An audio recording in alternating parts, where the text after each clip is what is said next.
district, you know the Pope listens. Dynasty, our religion, for the blokes missing. On all of these trades, on all of these plays, on all of these grades. By the end of the day, y'all getting played. So, what you gonna do next? Try to fill up that flex? Send the homie a text, that trash offer's the best. You try to make it complex, then they text you back. Now all of a sudden they don't make any sense. Broaden your horizons, boy. Dynasty's not for the Simons, boy. These trades not for consignment, boy. Respect your opponent, y'all some piranhas, boy. This my advice, from me to you. Open up your cute little podcast queue. Search up GOAT District, my dude. Pop it in your ear, man, y'all know what to do. It's the... And I always be trading. And I always be trading. And I always be trading. Y'all try to betray them, but first you gotta bait them. Fish.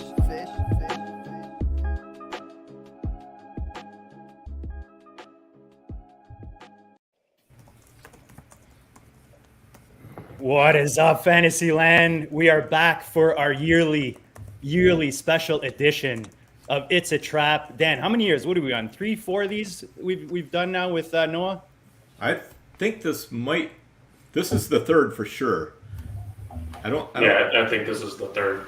This was pre weights, right? Pre Noah with the weights behind him. So yes. this is the first time he brings them in. But no, in all seriousness, guys, it's crunch time. It's that time of year. We know you guys are drafting all day, every day, as we are. So we do this time of year to help you guys identify situations, players that you might want to avoid, whether that's based on ADP or just on the player, the situation itself. We bring in 2 of our favorites, Noah Ruddell, as I mentioned, at Noah Ruddell on the Twitter machine, a high-stakes beast. As you see behind there, a weight beast as well, can squat your car if he needed to. And Noah, only in emergencies. This might be one of my favorite shows. It is for sure one of my favorite shows. Might be my favorite show of the year. We always love having you, man. Welcome back to the district, brother. I am happy to be here, kind of getting into the meat of draft season for myself. Didn't start quite as early as I have in the past, just with all the other things I've got going on. But I've got drafts just about every day for the next week and a half, so it's going to be a busy period of time. But I'm ready for it. It's going to be fun. I hope you have your charts ready. I've got an ETH chart that I want to go over with you in a bit. But as you guys can see here on my forehead, on my head, we got the moose on a hill. Tommy Libretti might be one of the coolest names, if not the coolest name in the fantasy land. Tommy, welcome back, brother. We're so pumped to have you tonight. Thank you guys for having me back. I'm really looking forward to it. Looking forward to learning a little bit something new today, perhaps with Noah on the show. I look forward to connecting with him. And like I said, it's nice to be back on, so thanks for having me. Happy to have you. Shout out to the chat. You guys are rolling in. We're happy to have you drop your cues in the chat tonight. We've got some links for you guys in the comments. Make sure you check out our sponsors, our partners. They help us put this thing together for you guys. We're up to 4 or 5 shows a week, guys. We're just bringing in the VIPs, and we're not going to waste any more time. Dan, why don't you get this bad boy started? All right, sounds good. All right, so let's start off with the quarterbacks a little bit, guys. Let's talk about the top 8 quarterbacks. I think most drafters kind of see a pretty clear top 8, basically Josh Allen to Trey Lance. Are you guys fading any of those top 8, and if so, why? Why don't we start with Noah? Go ahead and hit us with that.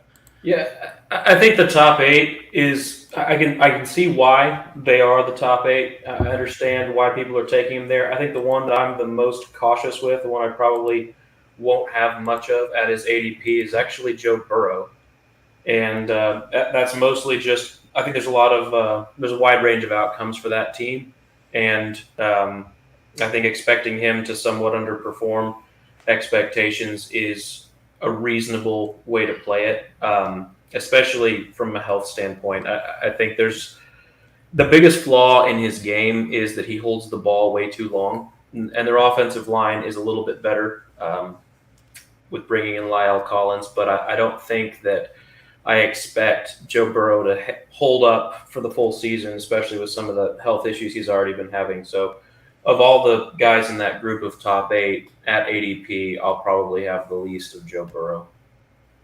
Which is, I like the player. It's just the situation. I think there's a lot more ways that this goes poorly for him. All right, sounds good. Tommy? As far as the top 8 go, I'm not necessarily fading anyone because of the player profile and what they represent. It's more about my roster build. I generally like to wait until that tier is coming off the board.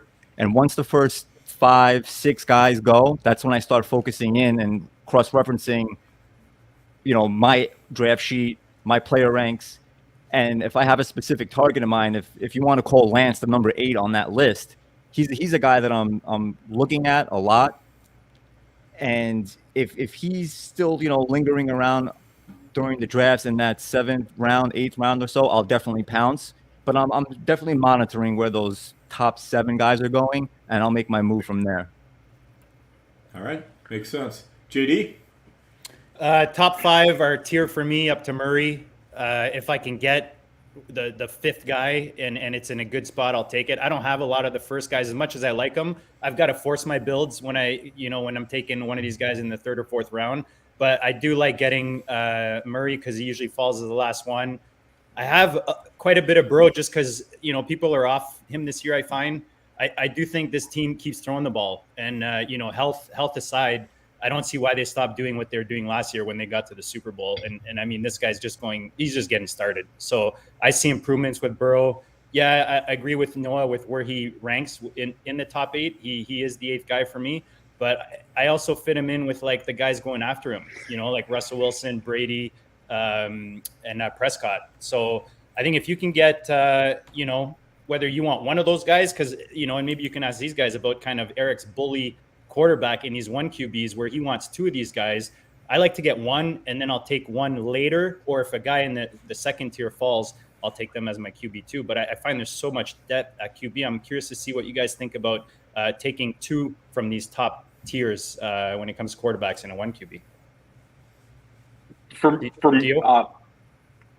me, I mean, I don't know about you guys. Like, I'm a Josh Allen fan, and any dynasty team that I have Josh Allen on, I love it. And I've drafted him before in times when he's a value, but you just don't see him being a value. A lot of times he's going so much higher than like QB2. I could see a path where a few of these guys outscore Allen this year, and Allen could still have a fine year, but it's very hard to repeat as QB1 overall. So for me, it's probably Josh Allen, a guy who, I don't question, how good a player he is, but it's really how much of an advantage do you get by taking Josh Allen over QB2? I know Noah has talked about, his thoughts on Herbert and how bullish he is on Herbert. And I agree with Noah on that. You can get Herbert, 15, 20 spots behind Allen sometimes. I did an FFWC 350 the other day, and FFWC is 4-point passing touchdowns. It's not like NFFC where it's 6-point. But I got Patrick Mahomes like 33 spots behind Josh Allen. I mean, I think I was gonna say, Theo, I'm looking at last night's main event, the latest. Allen went in the 4th. Maybe you can let us know where Allen needs to fall for you to want to take him. And then the next guys, Lamar, Patrick, and Herbert in the 6th round. Yeah. So 3 rounds later, man. I mean, like you said, the difference. Yeah. The way that I would say it is that ADP would tell you that there's a tier 1 that has 1 player in it, and it's Josh Allen. And then there's a tier break, and then you have 7 quarterbacks that are kind of in a group, because that next 7 quarterbacks go in a group that's as tight as the gap between Josh Allen and the next quarterback to go. So, to put them as these are your top 8, okay, well, it's priced as Josh Allen is a full tier ahead of everybody else, and there's a gap between them. So I would kind of agree with Theo's point there. There's other guys that have a chance to unseat him as the top quarterback, and it's not really priced that way. Which is similar to the tight end position if you've got Kelsey up there, in my opinion. Right. And JD, look at some of the players, like not quarterbacks, but look at some of the players who go next to Josh Allen. Gabe Davis, Allen Robinson, Juju, Waddle, Deontay, McLaurin. Those are all guys that are in that 4th round. Yeah, so it's opportunity cost. I mean, you've seen ETN start to drop to 4th rounds. Breece Hall's living in the 4th round. you can get a Kittle or a Waller if you want to go that way. So it's kind of like, is around there. Yep, Mike Williams. yeah. So it's kind of, for me, it's an opportunity cost, and I won't be drafting Josh Allen this year if I've got to take him, spots above guys who I think can outscore him. Even though I do think, he's going to be a fine player, but I think he could hurt you looking at the guys you're going to pass up to take him. Tommy, Matthew wants to know any concerns with Dak with the latest news? Yeah, I mean, Dak starts out on fire. He looks like an MVP candidate every year, the first quarter of the season, first 5-6 games, if you want to call it that. And then, something just happens. Like, the offense, he's trying too hard. The offense is falling apart in a sense. They want to feature the running game a little bit. They get lost. They lose their identity. And I've never really featured or paid attention to Dak so much. So he's a player that I actually wound up taking him in the prime time the other night just because he fell so far, and I was avoiding the quarterbacks a little bit. But he's not a guy that I generally like to target. So with his latest news, it doesn't impact me in any way because I'm going to probably continue fading him. Fair enough. Noah, you're in the area there. Do you have anything to add with Dak or Dallas?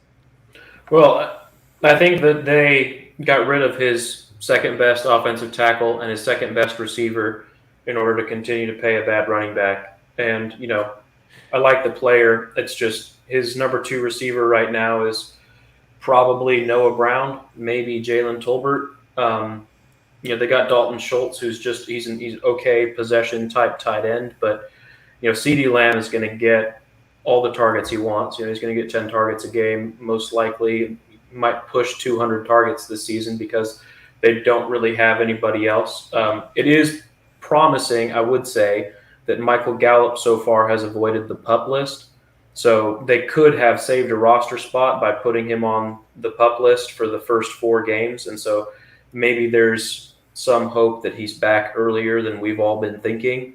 But they need to get Michael Gallup back. So, to the Moose's point, Dak may not be able to start as fast as he has in the past because he's trying to break in a rookie wide receiver who is going to have to start from day one and doesn't really have all the reps with him yet. So I'd be a little bit concerned about Dak just because they haven't done him any favors with their roster building, and then now they've lost their left tackle, so they're going to have to take a rookie pick in Tyler Smith and stick him at left tackle to start the season, which means they'll probably have to bring in an additional tight end and chip and everything else to try and make sure they have protections right, and that just makes it harder to throw down the field when you're throwing against extra defenders. So I would agree that there's some concerns there.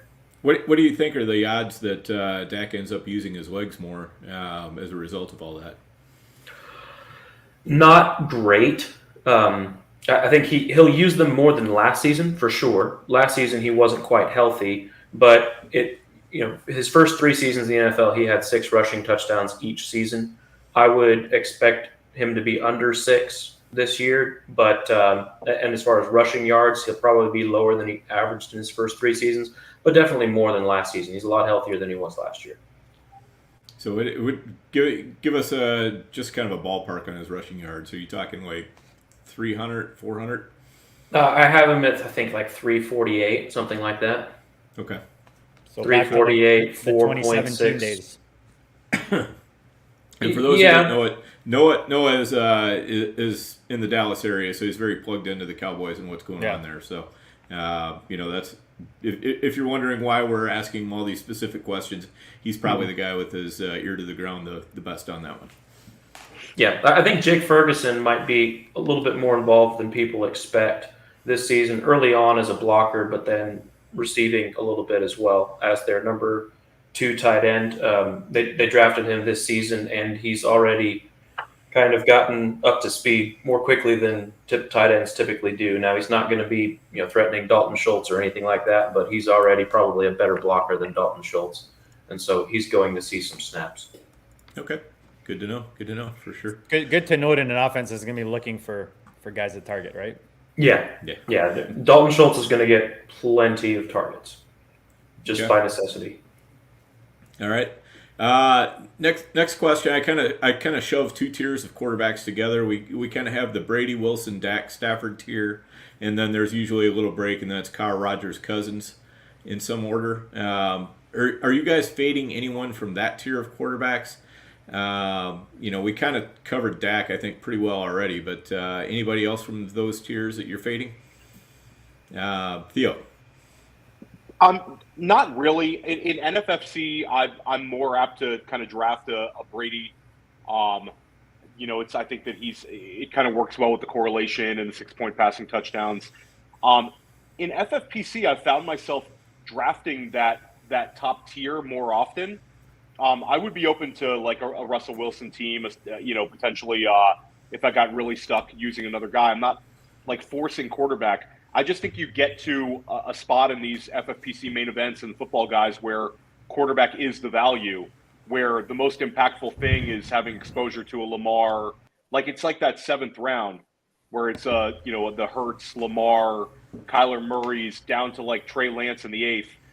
Andrew Schellenberg and I are splitting a team with the Guilds, and we took Trey Lance in the 8th round today. Like I can see a path where guys in that tier kind of smash, and it's kind of hard for me to see that next tier in like a 4-point passing touchdown league really finishes QB1 overall. I think that the QB position is actually ranked pretty accurately. I'll be interested to see what you guys have to think about that, but I think like it's pretty fair where the guys are going and where they're ranked, and I think that if somebody's going to be QB1 overall, it's from like that tier from like QB2 through 8, more likely than somebody behind them like we saw with like Lamar in 2019.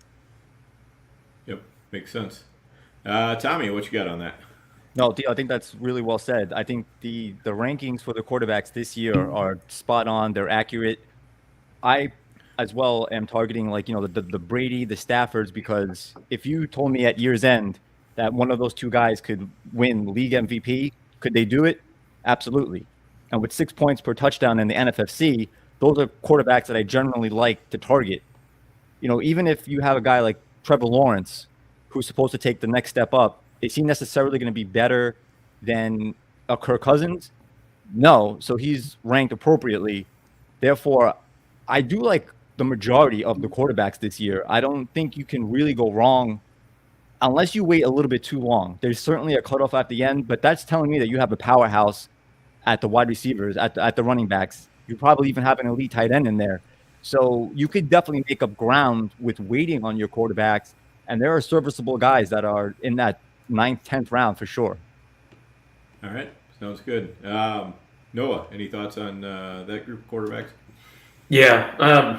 Some of mine might not be very popular, but I'll have a lot less of Tom Brady and Matthew Stafford than consensus, I think, this season. Those are the two of that group that I probably am the lowest on versus everybody else. Overall, I'm lower on the Bucks, I think, than most people are, and in fact, I think that the Bucks might not even win their division. So that's probably considered a hot take, but I think there's a lot that's changed with the Bucks. Last season Tom Brady was all in, and I came on this show and I told you guys that Tom Brady was going to have his best season ever, and I think that he came pretty close, if not did have his best season ever last year. But this isn't the same team this year, and I don't think that Tom Brady's is all in. He came back because he doesn't know how to let go. He retired because he knew he wasn't going to be all in again this season, and Gronk retired too, and Gronk is not going to come back. But I don't think that Tom Brady's as all in this season as he has been in the past, but he doesn't know how to let go. And I think their offensive line is a mess compared to what they had last year. I think they've got 3 or 4 new starters, depending on how all this shakes out. They lost the second best guard in the NFL in Ali Marpet when he retired. And I think things are going to be a little bit messy there. And some of the flaws that have been perfumed over by Tom Brady playing as well as he has and the offensive line being as effective as they have been will become a little bit more exposed. Like they were the worst team in the NFL based on the metrics that I track at decision making, as far as when they go for it versus when they kick versus when they punt. The last 2 seasons they've been bottom of the NFL at decision making because it's kind of like Bruce Arians has gotten to spend the last couple of years smelling his own farts because Tom Brady's been the ultimate perfume. But I just feel like some of the cracks that have been developing for a while there are going to get a little wider this year. And, I'm not going to have much of Tom Brady. I'm not going to have much of Leonard Fournette. If we get into running back fades, I'm not going to have much Leonard Fournette. I'm not going to have much Mike Evans. Okay. JD. Did you have Cousins in there, Dan? I did. Boy yes. Cousins. Yep. Yeah, I just love the value you get with Cousins. He was a top 12 quarterback at the last 2 seasons. Now you come in with a fresh new regime that's going to spark up that aerial offense. JJ's still there, the 101 for next year. I mean, what's there not to love with Cousins at his price in the 13th round? Kind of at he's the Rodney Dangerfield of quarterbacks. He's Definitely. He just doesn't get no respect. He gets no respect. He's taken on Tony Romo's title there. There you go. Yeah, pretty much. But yeah, I just that's my only add to what you guys are. I mean, I'm pretty flat with all these guys. Rodgers, just because I base my quarterback a lot on my build, similar to what Tommy was talking about. So Rodgers maybe the guy I have the least owned, but not far off the other guys, just because I'm not a big Lazard guy. The Lazard's not sexy yet. When Lazard gets sexy, then maybe I'll get some more Rodgers shares. There you go. So keep waiting, JD. I know. Tanyan's there. I could do a Tanyan stack. I've had the hardest time clicking draft on Stafford and Rodgers, I guess, probably the most. I'll take Cousins over Carr pretty much every day. I just feel like the setup is a little bit better for Cousins, and he's also got the proven track record. He's generally a top 12 quarterback, has been for the past 5 years, whereas Carr has only been a top 5 quarterback or top 12 quarterback one of the last 5 years. And I know, 2 different offensive systems coming in for these guys definitely changes things. But, I think quarterback talent kind of tends to show itself through a little bit, especially over time like that. So I have Cousins pretty safely ranked ahead of Carr for that reason. All right. What 1912 wants to get the take on Justin Fields, and I'll kind of fold that into a larger question. Let's just go around real quick. Everybody, your favorite quarterback to take once all of the quarterbacks we just talked about are gone. So, as you're definitely into getting well into the second quarterback tier. JD, who's your favorite guy? I like Fields because he's dropping right now in value, and I love that's kind of why I like Stafford and Brady. They fell in value, whether people are worried about injuries or whatever. I like Winston, what he offers. I think people forget what he did in Tampa a few years ago. If he can come back strong, especially with those moves he's got in his training camp or whatever he's doing at home. Matt Ryan, I love what he offers. Obviously in Indy. Hopefully he improves that offense. And those are probably the guys that I hit the most often in this tier. All right. Tommy. Great call with Winston. I think he has sneaky top 12 upside as far as yardage goes. If that team could just gel and get it together over there, I think he's got a real good shot. He's going to air it out. Nothing's going to stop him from doing it. And, as far as the dart play, late round, I like what I'm reading and seeing with Trevor Lawrence. I think that team is quietly developing a little bit of chemistry, something that they lacked last year. I like the receivers on that team. I like the playmakers. Evan Ingram is getting a lot of talk now. He's moving back up in the top 12 ranks as far as the tight ends go. ETN is going to be something that he didn't have last year. Robinson is still a guy that's on the team. If they could just improve on that offensive line, and he's got running ability as well, Trevor Lawrence has sneaky upside. All right. Sounds good. Theo? I agree with JD's call on Winston. Winston's never finished below quarterback 14 any year he's been an NFL starter, so he's being drafted lower than his all-time low as a starter. And I think I do like his weapons. I like Olave, I like Kamara.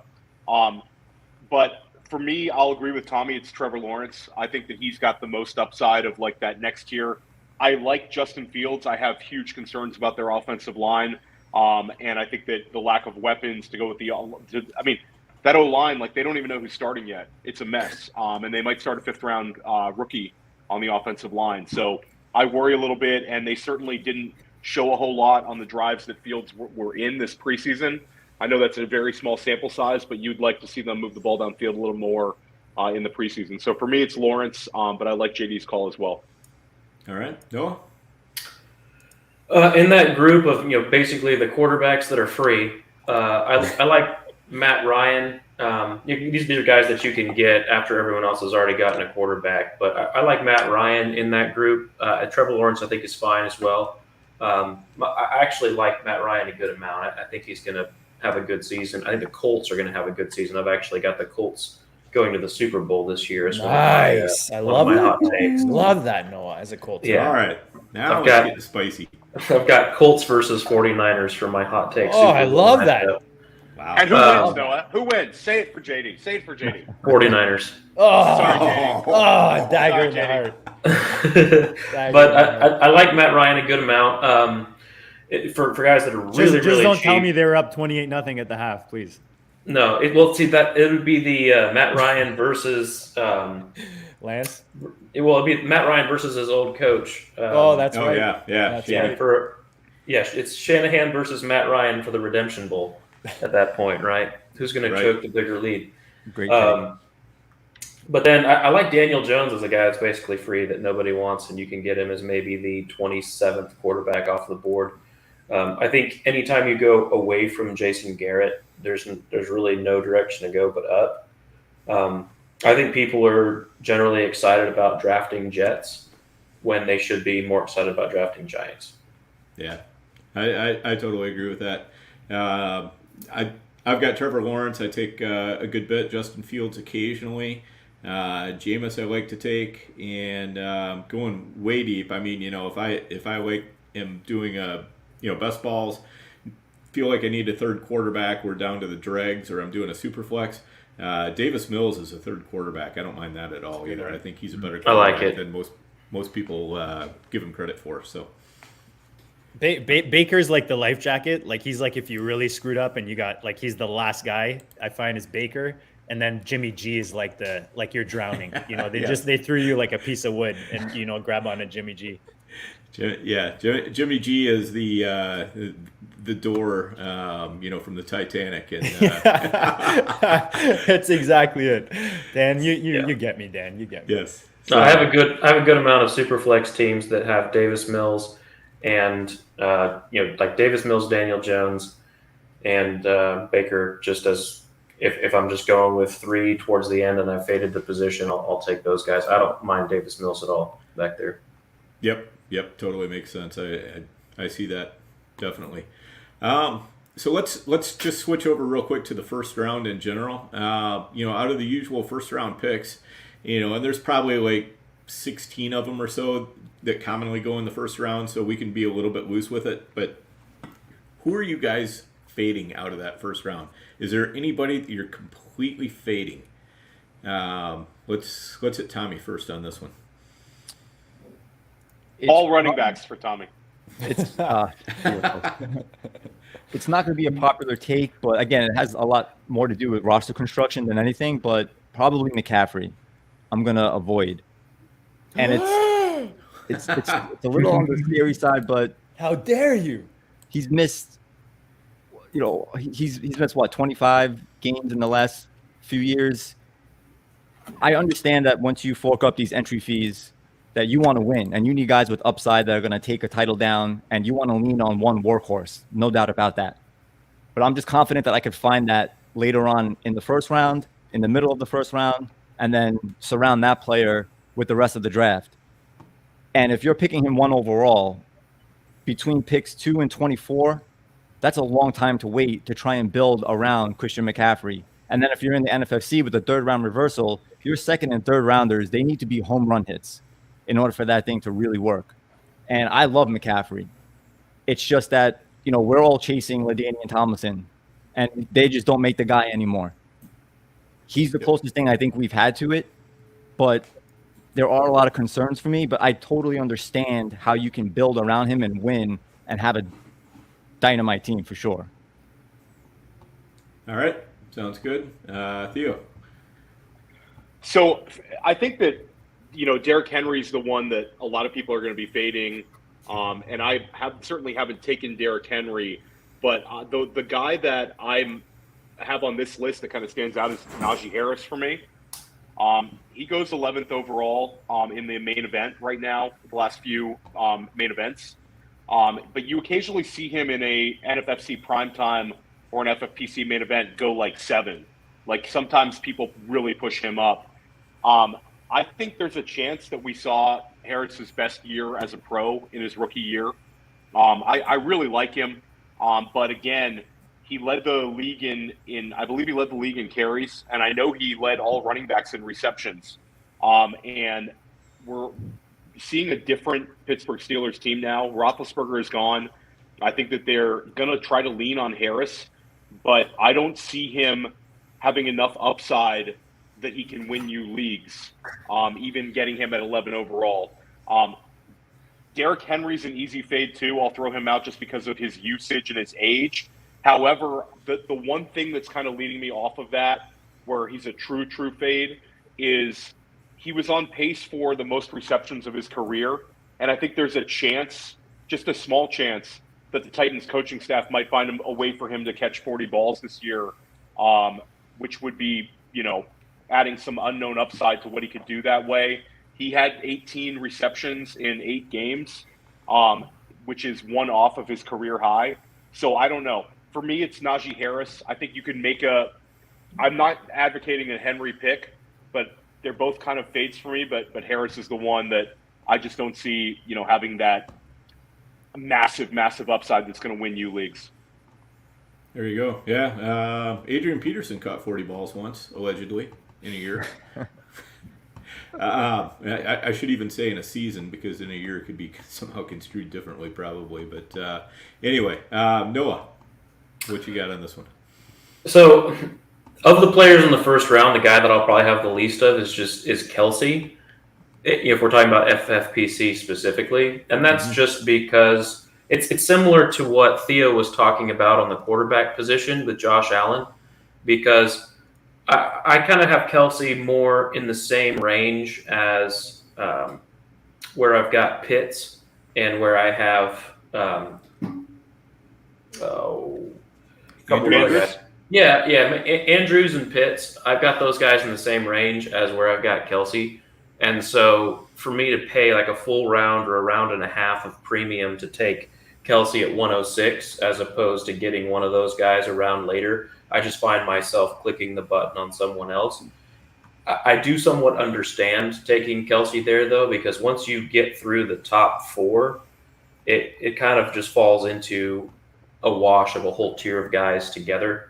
Once you get to Kupp is gone and you're into pick 5, pick 6 of the first round, you can take Eckler there, or you can move up one of those other receivers. So I understand why people take him there. It's just that for me, I kind of see him more in the group with Andrews and Pitts, and I'd rather just wait. So I won't have very much of him.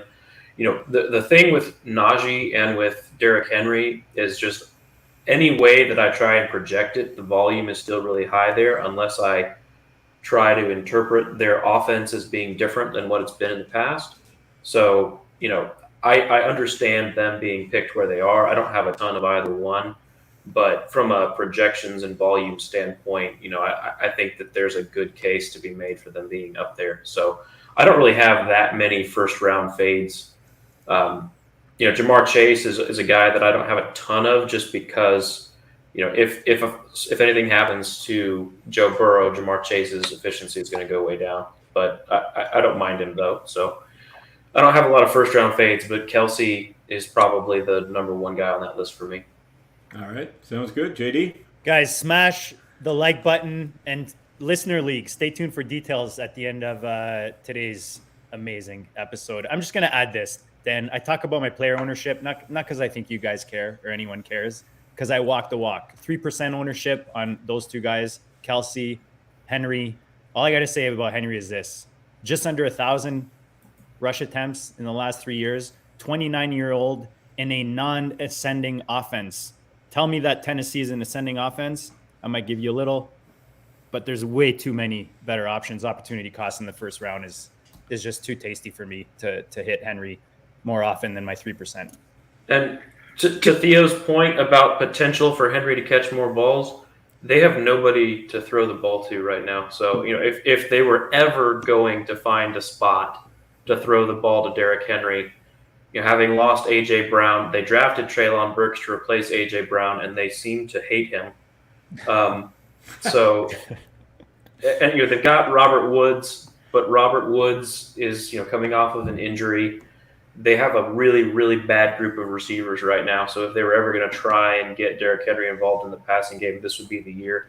But again, I can see JD's point as well that the offense as a whole probably regresses, and that means bad things for Derrick Henry's goal line touches. So I understand it both ways. When they're Can I ask their a follow-up rookies, when they're talking up the rookie slot receiver as being the star of camp, that tells you something about the receiver group. Maybe Kyle Phillips is good and we should be listening to that, but still, that tells you something about the rest of the guys. Yes, Theo. So I had a follow-up for JD, and it's a follow-up for pretty much all of you guys. And it's just when we get to this time of the year, you occasionally see fades, guys where, maybe the sharp money is completely off, really fade. Where would be JD, really a question for you, where would be a spot for you where you would take Henry, where you'd say that this opportunity is too good? Like, I bring back our Hardway draft that we did in May. And Austin Martin is certainly not drafting the hell out of Derrick Henry, but he fell to him at 207 or 208, and he fell on the grenade, and he took him because it was just too good a value right there. I've seen him go at 209 in a main event I wasn't in. Where would be a spot where you would be comfortable taking him, JD, in a regular, football guys or main event? I'll take Swift, Barkley, Kamara ahead of him, and then I'm deciding when it gets to Jones and Fournette, but I'm probably taking Henry ahead of those guys. And then would you potentially take him like in the second round over some of those second round wide receivers too? If he fell to like 208, are you taking Derrick Henry? That's the thing for me, where it's for any of you guys. I get what you're saying. It always depends on what I did in the first round and kind of how the room's going. But I see what you're saying. It's just I'm not really looking for him. You know what I mean? Because he doesn't really fall there. I don't. The problem is with Henry is he doesn't fall out of value. It's kind of like what we talked about with Allen. They just don't really fall out of value because guys like they get to the end of the first round on the back end. It sucks being on the back end because you're deciding between like Devontae Adams, CeeDee Lamb, and then like a handful of running backs. So they throw Henry in there because he's the next guy. And I feel like Henry never, I don't know, I don't see him go into the middle or the end of the second. What do you think, Tommy? Like, Tommy, we draft in New York next week, and that's going to be every table will be a really sharp one. Like, you could see Henry really fall in one of those. Where would be a spot that you think he could fall to at those tables? I was just in an NFC primetime the other night, and, for comparison's sake, Nick Chubb won in the 4th round. Ooh. So if you want to compare the two, Henry's obviously the superior player, but if he's falling in that late second, which I certainly think is a possibility, that's just the current temperature in the room. And you don't want to follow what everyone else is doing, but there's a reason for that. And Henry's one of these players where you want to stay ahead of the curve.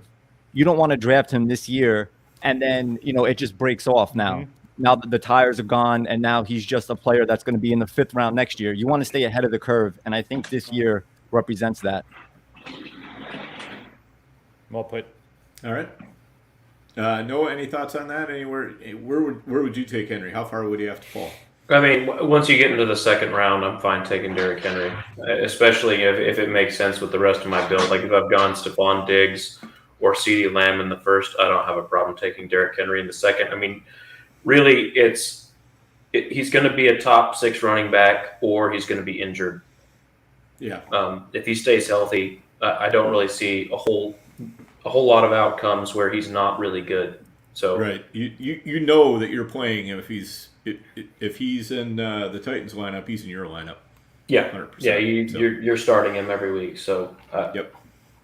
I'm fine with taking him, especially in the leagues where I get bonus points for long touchdowns, because once he gets ahead of steam, there's not much stopping him. Yeah, that's definitely a game changer there. Yeah. Yep, for sure. Okay, JD, should we make our sponsors happy here? You have anything to say? Let's do it. And I'm going to tie in the listener league. Guys, the FFPC right now is just balling, literally. I mean, you've got the main event, $1 million, guys, right now, the main event. It's filling up. Whether you want to draft in Vegas live with Dan, Theo, I know Andrew's going to be down there, Noah. I mean, guys, there's nothing funner than going down to Vegas and doing live drafts with these ballers in these high stakes leagues. You got the football guys, 500 grand for first, 350 buy-in. You could do that right now online. You've got the best ball tournament, $125 buy-in, 200 grand prize, guys, for a best ball tournament. And it just shows how best balls come such a long way. You've got the Superflex 2 going right now for $35. Dynasty startups are flowing. And I don't know about this new Terminator tournament, Dan. You know anything about this thing? Or Theo, I haven't jumped into the waters. You guys know any deets on this thing?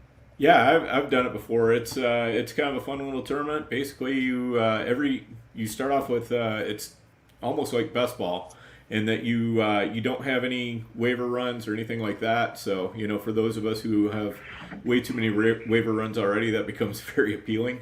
But what you do have to do is you do have to cut a player every week until the last week. So you'll start off with I guess they start off with 27 players, and you get down to 10.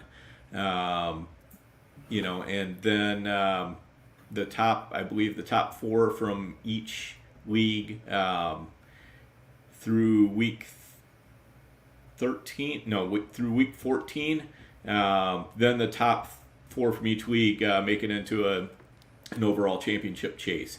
And I forget what the grand prize is. I was just going to say, just another way for you guys to win 25 grand playing fantasy. Yes. You know what I'm saying? Online on the best site, myffpc.com. There's a link below, guys. You click on it. As soon as you click on it and you sign up your account, you'll get a sign-up bonus. Let us know in the comments if you use the link or if you sign up, how you find it. Let us know. Give us some feedback, but we're sure you guys are going to love it. Go check them out, myffpc. Like we said, guys, big partners. They help us out, get this product out to you guys. Dan, where are we going next?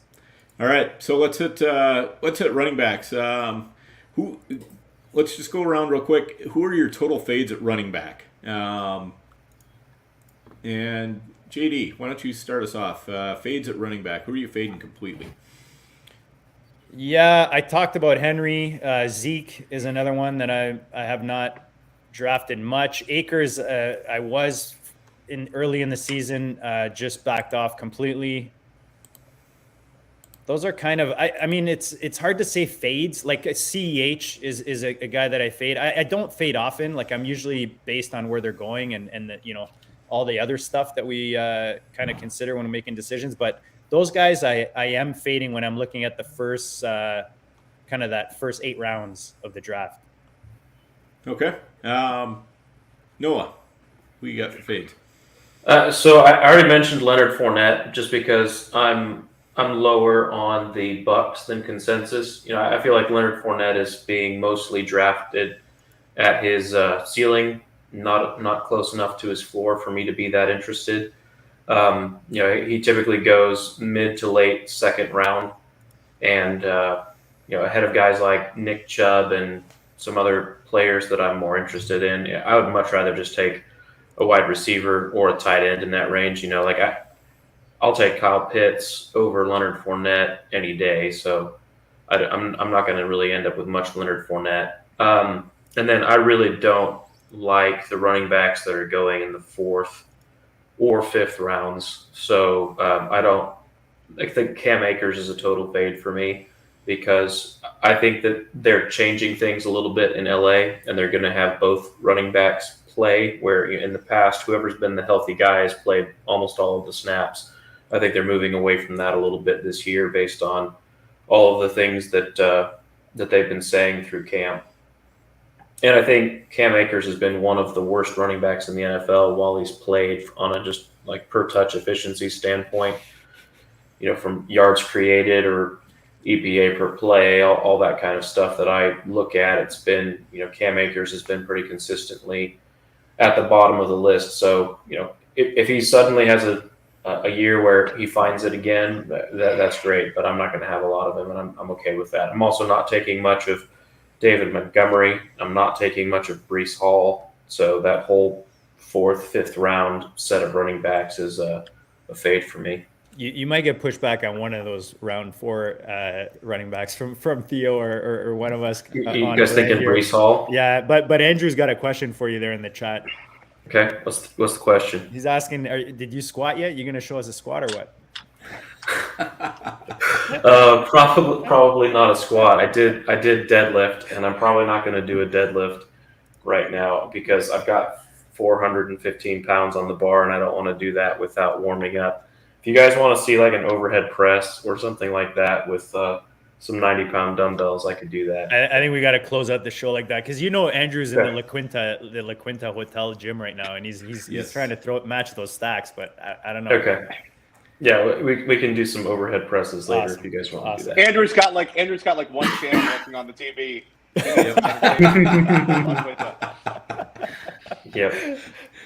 Oh man. Okay. So, Theo, let's just move naturally into you and your fades here. So David Montgomery's been a big fade for me at ADP. I don't like a couple of these running backs that I really don't like at ADP, like 5th round.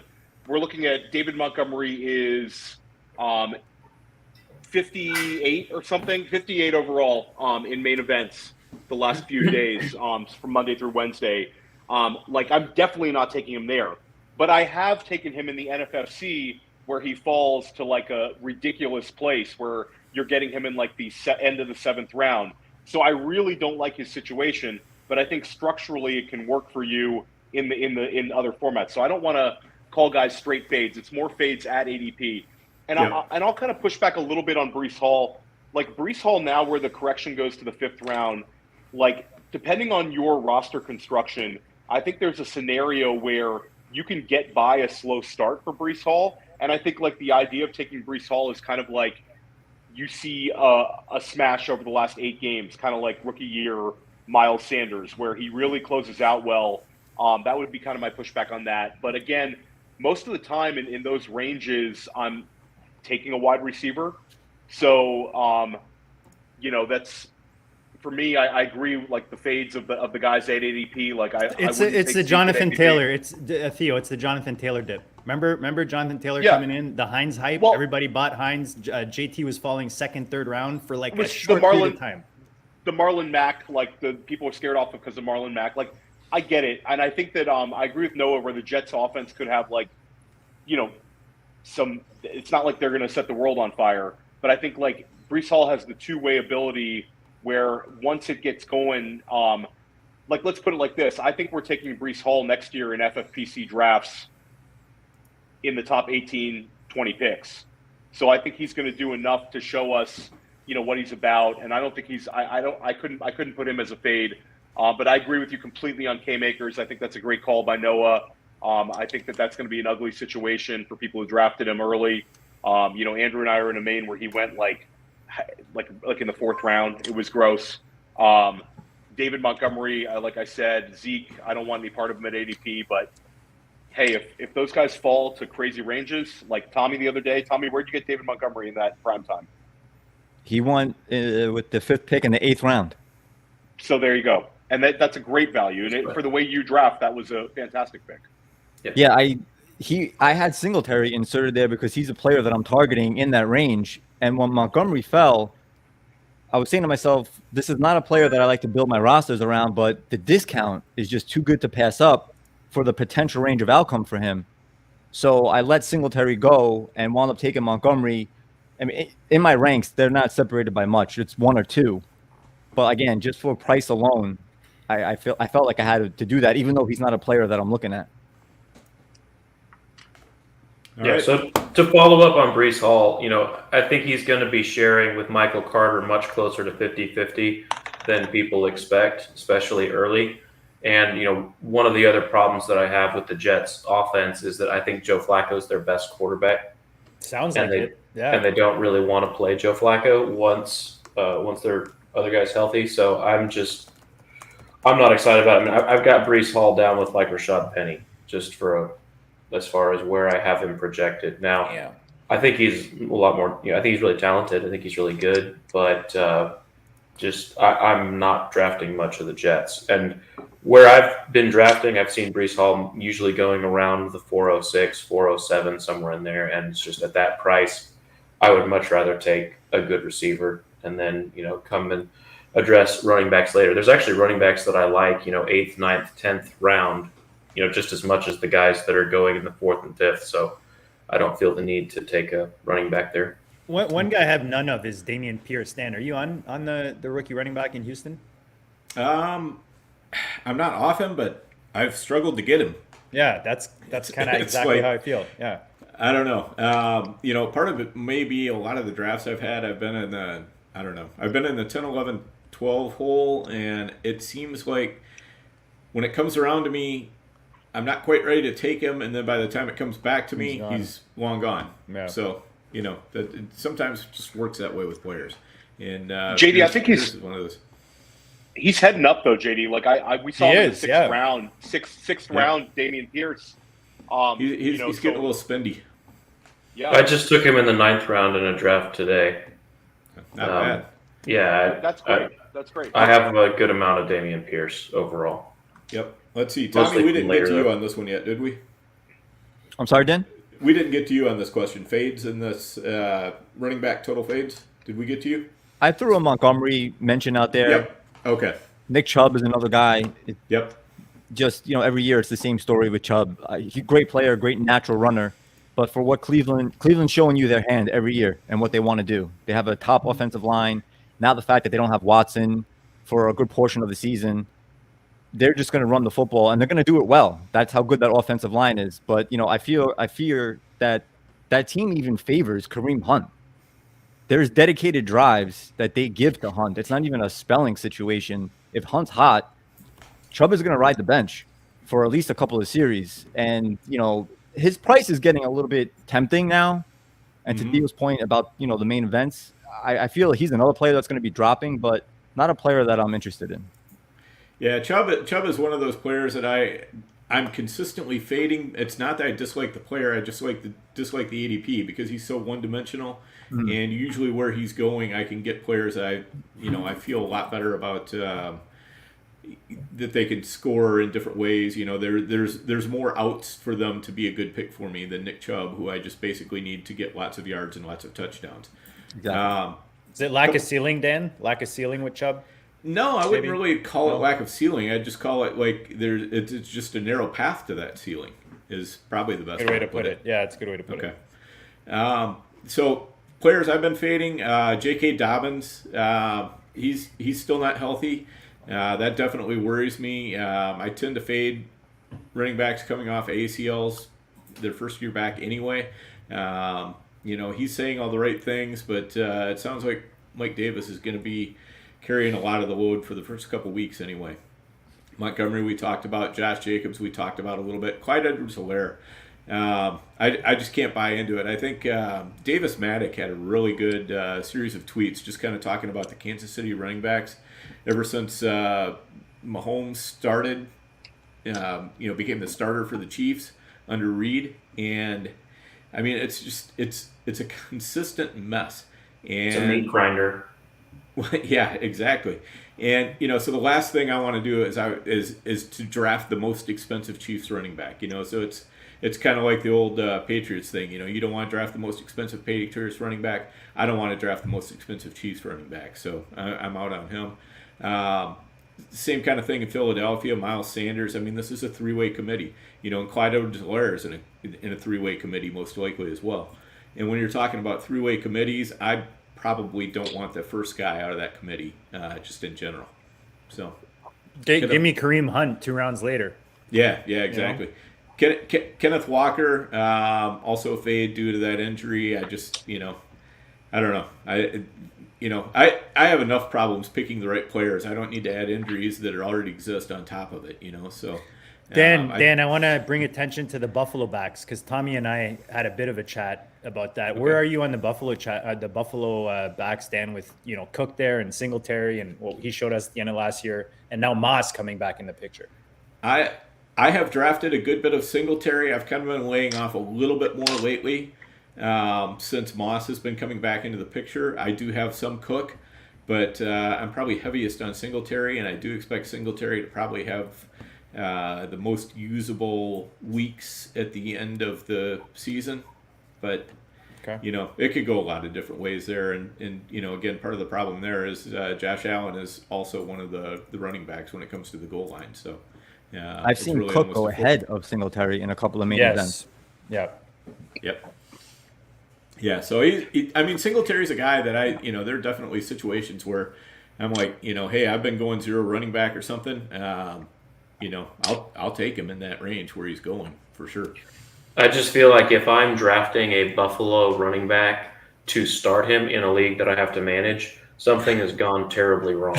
Right, exactly. Yeah. They're either that or you're in the extreme 0 RB build there, which I don't think you do a whole lot of that, do you know? Not to the extreme. I saw a team the other day that I commented on where somebody just they kept going 0 RB just to establish the bit.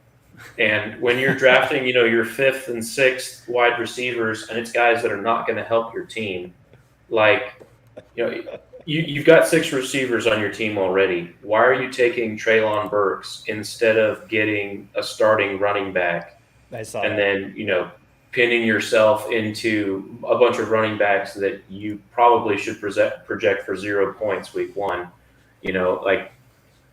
I'm fine with going 0 RB if the value lines up for it, and you can you pin yourself into a position where you have to get yourself out of it, and successfully getting yourself out of it is the key to drafting 0 RB teams. You've got to be able to find the right running back values late, and if you can do that, it works great. But if you're drafting guys that are stone zeros, then it doesn't really make any sense. All right, totally. Okay, well, we are almost at an hour, so I think let's move on to wide receivers so we can try to get wide receivers and tight ends in here. Is everybody doing good on time? We got about another half an hour, everybody? Yeah. Okay, good. Cool. All right. Are you guys fading any wide receivers from the top 12 wide receivers? Again, kind of per ADP.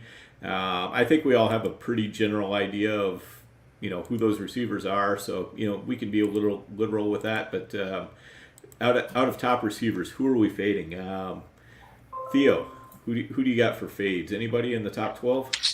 So I'll do a cop out because I'm taking wide receiver 14, but he goes close enough to the top 12. Keenan Allen is my fade. I think that he had the second most targets of his career last year. I also think it's a changing of the guard. I think Mike Williams is going to finish considerably higher than Keenan Allen. And I also think Josh Palmer is going to be used a little bit.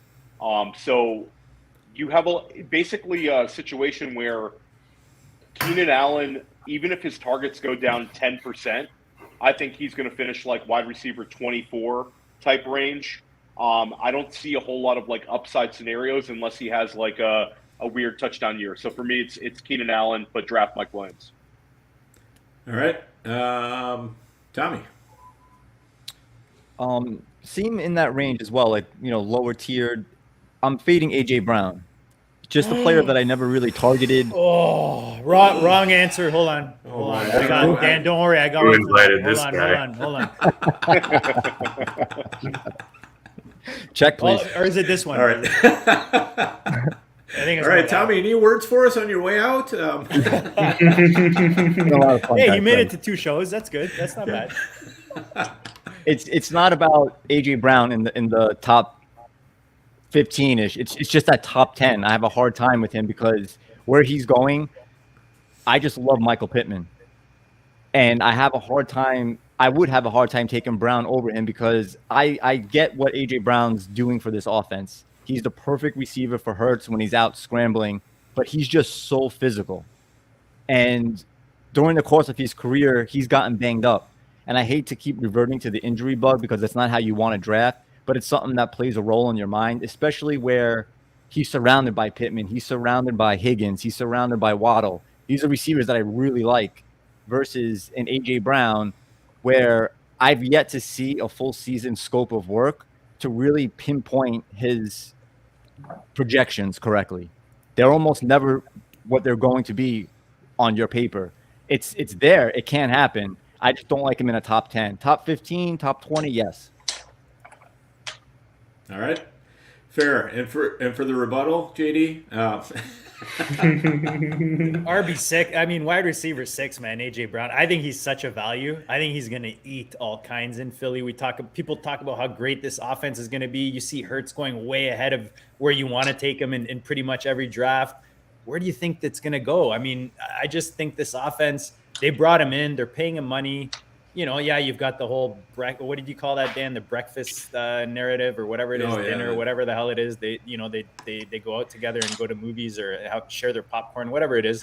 I just think there's so many good reasons why this works out, and I love the fact that he's not expected to give you that production because he's going in the third round. You name some of the guys that he's going after. Like, I'll take AJ Brown over Evans at this point. To me, he's after Diggs and Lamb after the top 3. That's where I see AJ Brown. For me, he's a wide receiver 6. I just love everything in Philly, and I think he's going to be the head of the arrow for that thing. All right, sounds good. And any fades for you in the top 12-ish receivers, JD? Receivers would be Debo. I'm surprised his name didn't come up again. Just, you guys know how much I love Debo. One of my favorite, if not favorite, receiver. Just, I think you're drafting him at his ceiling. Like, we've seen his best season. That's my worry with him. And it's always opportunity cost. I just like other pieces around there. I'm a little iffy on Hill. I don't want to totally fade Hill or Debo for that matter. You still want some of it, but I worry, Dan, and I heard you talking to Scott about this, that Miami offense, it does worry me a bit. I could totally see this being like a running offense for some reason, and them not necessarily leaning on Tua, and that would definitely hurt Hill's value in my opinion. All right, sounds good. Noah, would you like to throw any more dirt on Tommy, or come up with a fade from the top 12? I don't have a problem with AJ Brown where he's going. I took him at 311 the other day, and I liked that. I was right after taking Pitts and Diggs, so I started Diggs, Pitts, AJ Brown. I thought that was a pretty good opening. But as far as top 12 guys that I'm not interested in, Tyreek Hill is one of them. Not taking much Tyreek Hill. His efficiency has dropped off each of the last 3 seasons. Well, the last 2 seasons from his really good high efficiency season. And the Chiefs have tried to make up for that by giving him more targets each year. And that it really has spiraled down as far as how efficient he's been with the opportunities that he's been given. And I think that, he asked for more money, and they were, ready to move on as it was. So I just think that him moving over to Miami into a new offense, I think that things have the potential to blow up in Miami and not go well, just from a team chemistry standpoint. And, Tyreek's been dropping in efficiency. So for me, Tyreek Hill is a fade. What do you think of that Gesicki news, Noah? Like, does that open it up a bit more for some of these guys going at these high prices, or you think it doesn't really change anything? The coach has walked that back some. I just don't have a whole lot of faith in the Miami passing game that much. Yeah. For me, I'll take Chase Edmonds in the middle of the 8th round as my running back 2 in a situation where I've gone 0 RB. But I'm fine taking Chase Edmonds. People are down on Chase because that running back room is a mess with all the people that they've signed. They brought in everybody and their dog, but I think Chase is going to be the guy that gets the majority of the carries there. But the rest of that team, Waddle is interesting if he falls into the 4th, especially, middle of the 4th. I'm interested in taking Jalen Waddle, but I'm less interested in spending a 2nd round pick on Tyreek Hill. And then also the other, top 12 wide receiver that I'm off of is Mike Evans. All right. Sounds good. Yeah, I'm off Tyreek Hill as well for the same reasons that Noah listed. I think if we're drafting Tyreek, we're drafting him, and we're drafting Jalen where we're drafting him. Then why the hell is Tua not a top 8 quarterback? Good question. And to me, the thing I'm surest about is that Tua is not a top 8 quarterback, which means that Tyreek and Waddle are definitely going too high. I have a little bit less problem with Waddle's ADP, and he does sometimes fall a little bit. Like he falls to the end of the 4th round, I'm interested. At the beginning of the 4th round, probably not so much, but at the end, definitely. Debo's another one I'm fading. Again, just due to the, everything came together for him so perfectly last year. The types of routes he's asked to run, all the running back carries that he takes. It's just tough on a guy with his frame. I know he's a tough guy. He toughs it out. He's not somebody who's gonna play hurt and milk it. But on the other hand, I'm terrified of him getting totally body slammed by a 250-pound linebacker. And you would think, Dan, some of that volume is going to go to Ayuk now that Lance can actually chuck the ball down the field. Right. Yeah, exactly. And that's a good point too. So, and also to Noah's point, we'll go back to the running backs for a second. I'm a huge Edmonds stan. I think I've got Theo converted, or maybe he converted himself. No. I converted Andrew. I was always on the Edmonds train. Theo and I converted Andrew basically at the point of a sword. I mean, we're like those old time, Catholic priests, coming over to the New World, and are you sure you're not an Edmonds fan? I think you need to be an Edmonds fan. And we're working on JD. We'll get him there, but it may take a little more effort with JD. I don't know. I was smiling. He'll never convert. He's acquiesced. He's acquiesced. Yeah, I was smiling because you literally just like a couple of days ago were already warming me up on headwinds on a football guys that we're building. So I love how you just set the table, and then Noah's talking about it. That's why I was laughing. I was like, Dan's gonna love this. Oh yeah, I'm totally setting the table on it. All right. Let's see. Are there any wide receivers going, let's say in the first 10 rounds that are just on your do not draft list? I know once we get into the later rounds, it kind of, it really becomes a matter of choice and preference. But in the first 10 rounds, are there any guys where you're just like, man, I'm just absolutely not taking him at all? And let's start with Noah.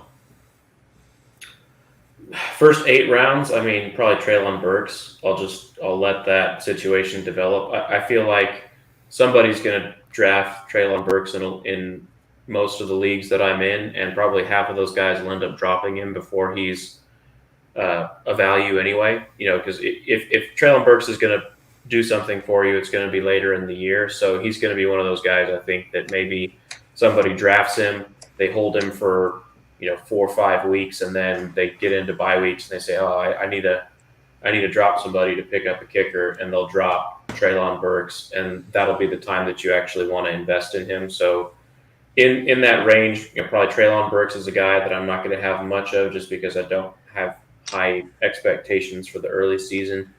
And Kadarius Toney is another one, just because I like the player. He just can't stay healthy. It seems like there's always some new nagging injury. Outside of that, there's a lot of receivers that I like a lot in the 5th, 6th, 7th round area. That's kind of a target zone for me. So who's your favorite? Who's your favorite in there? Oh man, there's so many. I like Brandon Cooks in there. I like Hollywood Brown in there. I like Amon-Ra St. Brown in there. There's just a lot of guys that I like. I like taking Brandon. Yeah, I like taking Brandon Ayuk in the 8th or 9th round. There's just a bunch of guys. Yeah, Theo and Dan and Andrew have me taking Ayuk everywhere now. He's like my wide receiver, especially when you build those. You take Cook and then you piss yellow, and he's like your wide receiver 6. You're like, oh yeah, this is champ right now. Ayuk, my wide receiver 6. Yeah, I like it. Sounds good. Let's move to Tommy. I'm interested to find out if there are, in fact, any wide receivers that Tommy will not draft. I'm afraid to even go over this list. Should I put you on full screen? You want to as far as expecting, substantial output from someone, Amari Cooper just scares me, especially without Watson there. I'm seeing him being drafted as teams wide receiver 1 sometimes, wide receiver 2, and I just don't think you're going to get that. Brissett's a good quarterback and all. They're going to force feed Cooper, but Cooper fades way too much, and he's faded with good quarterback play. I completely suspect that he's going to fade a lot earlier than we think, and he's not going to come back. Another guy in that range as well is Christian Kirk. Every year we seem to forget about Marvin Jones. I think he's a superior athlete. He's very underrated. I think they're going to pepper Kirk with targets, but as far as the yards and even touchdowns, perhaps, I really think that Marvin Jones is a guy that you can get much later than Kirk, who's going to give you not the same value, because I do think Kirk will get the receptions, but he's going to challenge it at the very least. All right. Sounds good. Noah, who you got? Let's see. Did we hit you on that, Noah? You kind of yeah, I did. He went. Yep. Sorry. I think I'm up on this one. Yeah. Yeah, go ahead. So for me, it's Robert Woods. You're starting to see him creep up a little bit. Like it's like as soon as Treylon Burks dropped, you saw people start pushing Woods. I'm in a main event slow draft right now, and Woods went like ahead of Devonta Smith, and ahead of Chris Olave. I just think when you're in that range of the draft, I want upside. I want guys that can crush their ADP. And I think Woods is just like kind of like a purgatory pick where even if he hits, he's going to be the kind of guy where you don't really feel great about starting him. And I don't see a whole lot of upside. I think that offense is going to struggle. And for him to be a wide receiver 1 there, I don't know. It's not a guy I see myself ever pressing the draft button on based on the way where he's going right now. Okay. JD, who do you have for fades in the first 10-ish round? Yeah, I was just going to add on Cooper. I feel like Cooper is one of those guys that does well in a good situation, and that's not what he's in for the first 11 games, if not the whole season. So I think, Dan, I was telling you, I forget who I was listening to, but just talking about how Brissett, usually focuses. He's shown us historically, especially in Indianapolis, focusing on the wide receiver 1 and the tight end 1. And yeah, that leans in Cooper's favor. But again, because I feel Cooper, he's like, if you sent Cooper as a AB in Tampa last year, I think he'd crush. He would crush in that situation, right? But I just feel like he's not going to lead your team into victory if your team is not already heading there. That's how I feel about Cooper. So I think in Dynasty, you can maybe buy him low this year and get him have him for next year. But this year, he's definitely not someone I'm dodging. I love a lot of these receivers in here, kind of like Noah. I'm looking around and there's a lot of guys. Claypool, maybe I have less of. Actually, yeah, I was going to say Robert Woods, Theo. You stole my thunder. I was going to say Robert Woods because I like to have fun. And I mean, how fun is trying to stack Tannehill and Woods, So probably Robert Woods is the guy I have the least of in all of them. All right. Yeah. You guys basically hit mine. Amari Cooper, Robert Woods. I thought I was going to have to throw up the shield from JD when I said Chase Claypool, but it sounds like he may not shoot spitballs at me for the rest of the show anyway. So he's fading them already. Yeah. I just think I think George Pickens is going to eat Claypool alive. I just wish we could play Claypool at tight end. Yeah, exactly. Yes, absolutely, Noah. Yeah. In a different world, Claypool is like our second round pick in FFPC this year. Just send him to Green Bay. So excited about him at tight end. Yep. So, yeah, and honestly, I mean, I think Pickens is going to be, I'll go out on a limb. This is my bold prediction. I think Pickens is going to be a top 20 receiver this year. Oh wow, that's nice. huge. Nice. Let's take one from the from 1912 fantasy, or let's see, was that it? Yep. Yeah, the Green Bay and KC situation. So let's do it this way. We'll go around the horn real quick. We all know the ADPs. You can pick one guy and you have to pick one guy from Green Bay, and you have to pick one guy from KC at ADP. That you're avoiding? What that you're taking? That you're avoiding, right? Oh, that you're taking. That you're taking. Okay. So you're getting this is who you do want, factoring in their ADP and so everything. Even though the show is called, I'm yes, joking, Dan. Yeah, yes. We're trying to trap people with the show. I will be fading. I like it. Cole Hardman. Yes. Hey, I saw him go so early in a draft today. I was like, this guy must have been in a tunnel for the past like 3 months, because he was drafting Hardman. He was so happy about his KC stack, and he threw Hardman in there, and I was like, dude, way too early. Okay, so let's start with Tommy. We'll go around the horn. Who are you taking in Green Bay at ADP, and who are you taking in KC at ADP? If you have to take one of each. I'm really liking Lazard still. I think he's on the same path that Davante Adams was on. Last year, he had 8 touchdowns. I think he's going to resume the wide receiver 1 role. I know Dobbs is coming up, but Lazard is starting out just like Adams, as I mentioned. Green Bay has a way of drafting these receivers that start out a little bit slower. He's in the system. He has a rapport with Rodgers. I really like where he's going. And I like Sky Moore a lot as well. I think he's going in the 8th round or so. I like what he offers to that offense. He's a bit of a gadget player, and Andy Reid's just going to maximize that talent full, circle. It's going to happen for him at some point, almost maybe in like a Debo Samuel kind of a role, and you can get him 6 rounds later where Debo's going. So I really like Sky Moore in that role. I was high on Alan Lazard relative to ADP back when he was going in the double-digit rounds, and now he's going up kind of 7th round, and I think that's more fair. He may still outperform ADP there, but the value gets a lot more thin where he's going in the 7th as opposed to when he was double-digit rounds. If I'm taking somebody on Green Bay, I'm going to take their number 1 receiver. I'm going to take Aaron Jones. And then You're cheating. No, I agree with that. Yeah. And then if I'm going to take somebody on the Chiefs, I'm just going to go super cheap, and I will take Jerick McKinnon at the end of the draft. Okay. We're really going for wide receivers only. You have receivers only. Yes. I mean, Juju now he's going in the 4th and the 5th. That's rich for me. So there's a bunch of guys that I'd much rather have. Like I'd rather have Hollywood Brown than Juju. So it's hard for me to pull the trigger on Juju there. I'm not really drafting many KC receivers at ADP, though somebody is probably going to outperform. It's just finding that somebody.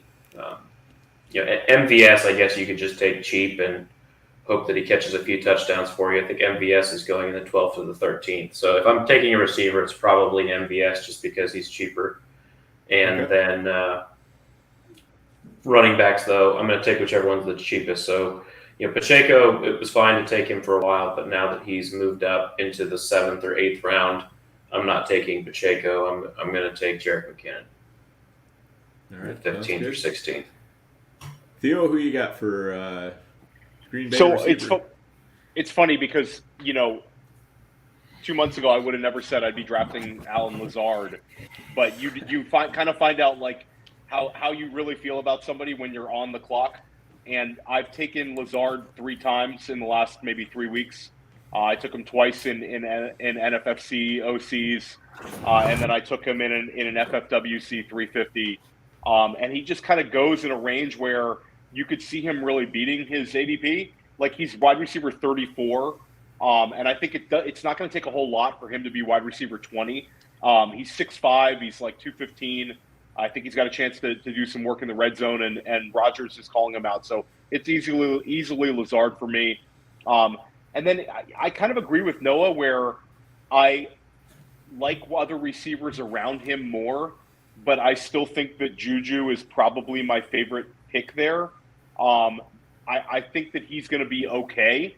So like if you're in one of these weird boards where like wide receiver gets pushed up, I'm not scared of him, but at the end of the day, I'm still I agree with Noah. I'm taking Brandon Cooks, Hollywood Brown, probably Jerry Jeudy ahead of him, but Jeudy and him is close. All right. I'm going to stick with Tommy on this one. I think I reluctantly Alan Lazard. I'd love to be able to say Dobbs, but I just don't trust Aaron Rodgers to ever throw to a rookie, so I can't go there. When Dobbs was cheap, when he was in the 14th, 15th round, it was really easy to draft him, and just maybe he comes on a little bit in the second half of the year. But it's pretty tough where he's at right now. And then, yeah, Sky Moore, I think if, gun to my head at ADP, he's probably the guy, because I think in the second half of the season, he could be the guy who's really emerging in that wide receiver court. And JD, what do you got? Yeah, I think it's funny. These guys are opposites when you look at the quarterbacks, right? Like Rodgers is a guy you don't mind getting naked when you're building a roster, whereas Mahomes, like everybody's like, oh, these guys are so cheap, I can just stack up all his receivers with him. So kind of two separate scenarios. But I agree. I mean, on Green Bay, Dan, we just added Lazard in the 8th on a football guys because we took Dalvin Cook in the first round. He's our wide receiver 4. It gives us kind of that Green Bay, Minnesota, week 17 type of a thing, and it fits our roster nicely. It also, once you take Lazard, opens up Rodgers as a possible stack because he does go after in the 1 QBs. So I think it's really, for me, roster dependent and what's going on in the build. But again, I find the polarizing is interesting. For me, Tanyan is probably the only other receiver I want in Green Bay. And I agree with everything you guys said about the KC receivers, just with, Juju. You don't want to completely fade him, but he is kind of going in an area where you prefer other guys. And then the other guys you can just sprinkle in here and there, but I'm not super heavy on any of them. All right, sounds good. Then let's just segue, since he was talking about Tanya, and let's just segue into the tight ends. Any fades from your tight end list at ADP? Let's just kind of lump them all together. Basically the first 20 tight ends or so. Are there any guys that you're fading completely? Theo. So from the upper, like the top tier, Dan, or you want to just go all tight Yeah, ends? just all. Let's just go Okay, with so the top 20 tight ends. For me, it's Dawson Knox where he's going. I think that he was just kind of so touchdown dependent last year. I had Dawson Knox on a ton of teams. I was happy to get the points from it. So did Josh Allen. 100%. But I just think, like Noah, like you get Dawson Knox. It seems like sometimes he's kind of in his own little mini tier, like where he's like the start of that weird tight end zone. So for me, like I don't see myself having a whole lot of Dawson Knox, unless for some reason I had a Josh Allen team, and then I do think that it's worth maybe a double bet on the stack. But I think that other than that, I don't think I'm going to draft Dawson Knox at all, just because of the fact that he's in his own little mini tier. Okay. Let's go to JD next. Yeah, I'm trying to see guys I have less of. Like Everett's a guy I don't have a lot of that I've been adding more of. Hunter Henry, I know Andrew loves Hunter Henry. He's, unless I have Mac Jones and I'm looking for some kind of weird late stack, not usually a guy I'm looking for. I like the possibilities that Irv Smith offers in that offense. Pat Freiermuth just depends where he falls. Alberto, you guys know I was all over him. Maybe slow down a little bit just with the news and stuff. But even that, if he keeps falling, I mean, I feel like he's gonna be could be value going into this season. I think it's pretty flat, Dan. Like when you look at the top 20, and Njoku, like kind of at the back end of the 20, he offers pretty nice upside. Again, not too many targets out there in Cleveland. We talked about Brissett focusing on the tight end, so. I mean, there's not necessarily someone I'm fading because we are mostly drafting FFPC tight end preems, and you like to sprinkle all these guys in there. Yeah. Shout out to the porn sites for reaching out to us. We appreciate being noticed and reaching that pedestal. Indeed. Tommy, any tight end fades out of the top 20 or so? Yeah, I'm definitely fading Darren Waller this year. And a lot of that has to do with that Raiders offensive line. They lost 3 guys since the start of camp, really. Whether it was retirement, guys are not really developed that they drafted last year. I do like the coaches that they have in place. I think Priscillo, who was an understudy with those Patriot teams, is an excellent coach who may expedite that process. But I think that Waller is going to have to now, by default, help out on that offensive line a little bit, whether it's chip blocking, whatever have you, even though that's not in his wheelhouse. And they do have the tight ends on that roster to do that. I just think it's going to show you what they're going to look like on offense once Waller's in there. And I think because of those offensive line struggles, his numbers are going to suffer a little bit. That contract thing is weird too, though. With Waller right now, doesn't it seem kind of weird because he's missing. He came What's back that, to the Theo? office. Well, let's go around. Is it really a hamstring or is it a hamstring?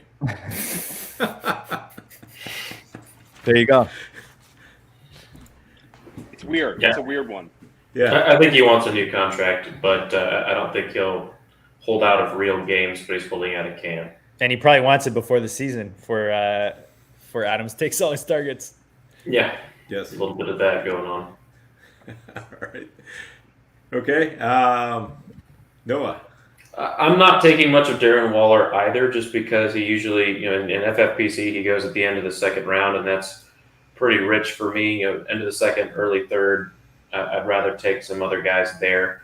So I don't have much of Darren Waller. I also don't have really any of Zach Ertz, which he's doable in tight end premium just because he gets a lot of receptions, but I don't want to be betting on a guy at his age, especially with all of the other things that Kyler's got to throw to. Maybe Zach Ertz plays well for the first few games, but once Hopkins comes back, that thins out a little bit, and Zach Ertz becomes a less viable play. I did like what Theo said about Dawson Knox, where he's going, because you get that first set of 8 or 9 tight ends, and then you have Dawson Knox, and then usually there's 2 rounds where nobody really goes, and then you get the Cole Kmet, Pat Freiermuth, Mike Gesicki, kind of that group. I really like waiting and just taking some combination of Gerald Everett and David Njoku and guys like that. Also like Austin Hooper as a really late guy that you can get, and especially for tight end premium, just stick him in your flex on a bye week when you need to get some points just to fill in for somebody that's on a bye. So I do like Gerald Everett. One of my hot takes this year is that he's going to be a tight end 1, along with the really big season that I'm expecting out of Justin Herbert. So He could be this year's Dawson Knox, actually, if you think about it. It's a great call, Jay. Yeah. Yep. Yeah, I think that makes sense. Okay. This year's Hunter Henry. So, yeah, I'm fading Dawson Knox. Not so much because I do think he's going to have a strong role in the Buffalo offense still, but I think those touchdowns are just bound to come down. I think he's much more likely to score 4, 5, 6 touchdowns rather than 9 or whatever it was last year. Pat Freiermuth is another one that I'm really fading because I think that he just really ideally fit the skill set that Ben Roethlisberger had, which was basically can't throw the ball deep, wants to get rid of the ball fast. Freiermuth is not. He's not like a guy who's going to get real deep. I mean, his average depth at target was way on down there. So, for that reason, I'm kind of fading him a little bit. I think it's going to be centered a little bit more on Najee and the wide receivers. I don't think Freiermuth's a terrible pick, but I just where Knox and Freiermuth are going, it's just so much. There's so much else that I want to draft there. It's because Evan Ingram's going in the same round as him. He went in the same round as him last night's main event. Dan, just say it. Come on. Yes. I have a thing for late round tight ends. I think we all know this by now. Mm-hmm. We were talking in the Noah was sharing his tight end strategy in a chat. Talking about he's bunching together those 3 or 4 late round tight ends. When he's putting together his teams, and that's basically the same thing I've been doing all off season. Once you get to like the Irv Smith tier, that's where my ears perk back up, and I'm like, okay, anywhere from Irv Smith down through like Brevin Jordan, I want 3 of those guys, and that allows me to really hammer at wide receiver and running back early, and then I'll just go back and I'll grab 3 of those guys. And if we're talking about an NFFC draft, 2 of them is plenty because there's going to be guys on the waiver wire a lot more in the NFFC than there is in FFPC. We got Gerald Everett and Njoku free Dan, Yeah. in our draft, like the end of the draft. Right, exactly. And there was still a couple tight ends that weren't drafted, that I would have been happy with. So, it wasn't even like we got the last of the tier or anything like that. Okay, so we're at $1.30 here. I think we've pretty much hit all the positions. Anybody have anything else? I think Noah was gonna bust something for us. He's gonna do an arm All curl, right. or he's You gonna guys talk about something. I'll lift a weight or two. All right, I'm gonna do All a right. quick listener league, Dan, because I didn't talk about it earlier, and I said I would. So for you guys who sent us your information, you would have already received an email. Check your email. We are going to be doing a 2-hour Super Flex best ball tournament number 2, $35 buy-in, 10 grand for first on the FFPC. Shout out to our partners at the FFPC who hooked everybody in the entry up with their entry. And we are not affiliated with the Cougar District. It's not an offshoot. It's not JD's new podcast venture at all. We're not affiliated. Right, but we can give you a discount code for La Quinta. Yes. Just use the code Schellenberg. All right, are we ready, guys? All right, let's get. Hold on, Go man. for All it. Let's see it. Do some 90-pound overhead dumbbell presses. Here we go. All right. No warm up.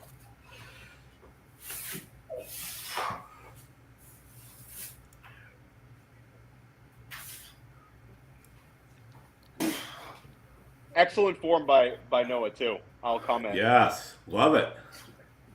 Very good, Noah.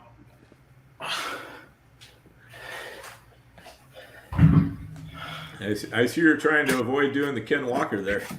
That was awesome. See, Noah, man. Every time he comes on, just entertains, drops the nuggets, entertains, lifts, risks injuries for your entertainment. Guys, smash the like, and like Matthew's saying, hopefully our insurance covers all of this stuff, because up here in Canada, I don't know, man, it's not the same as down there, with the insurance.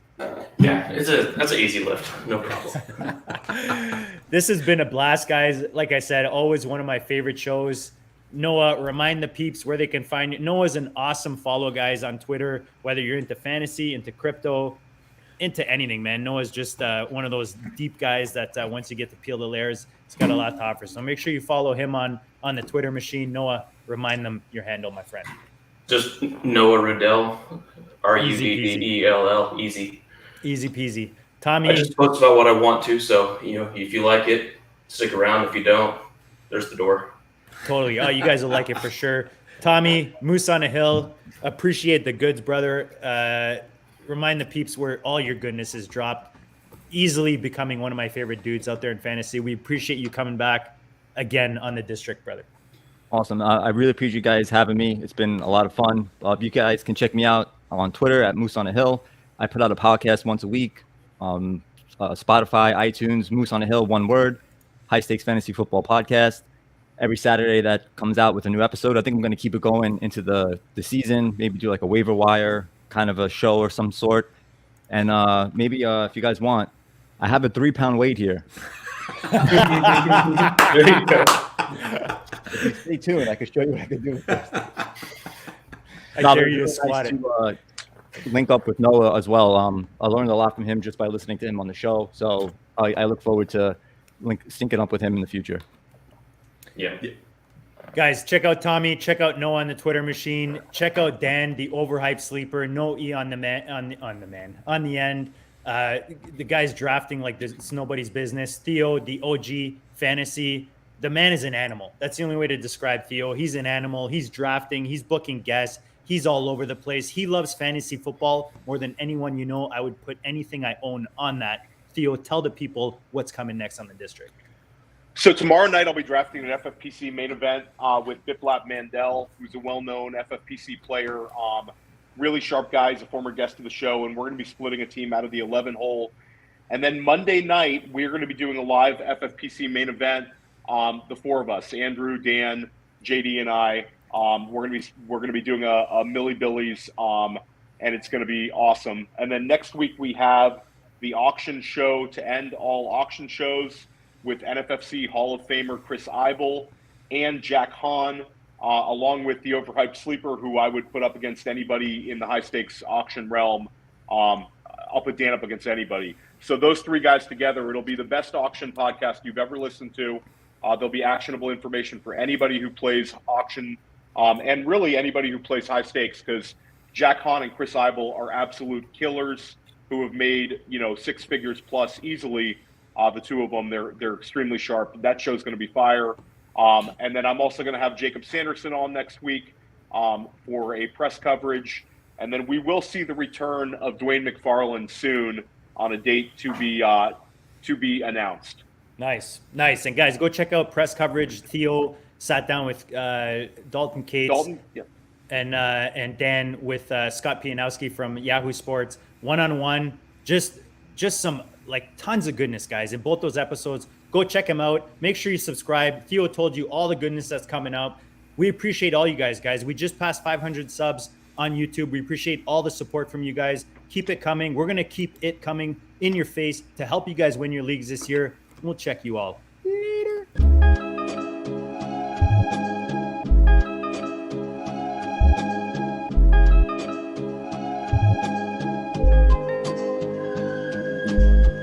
Go district, the Pope listens. Dynasty, our religion, for the blokes missing. On all of these trades, on all of these plays, on all of these grades. By the end of the day, y'all getting played. So, what you gonna do next? Try to fill up that flex? Send the homie a text. That trash offer's the best. You try to make it complex, then they text you back. Now all of a sudden they don't make any sense. Broaden your horizons, boy. Dynasty's not for the Simons, boy. These trades not for consignment, boy. Respect your opponent, y'all some piranhas, boy. This my advice, from me to you. Open up your cute little podcast queue. Search up GOAT District, my dude. Pop it in your ear, man, y'all know what to do. It's the... And I always be traded. And I always be traded. And I always be trading. Y'all try to betray them, but first you gotta bait them.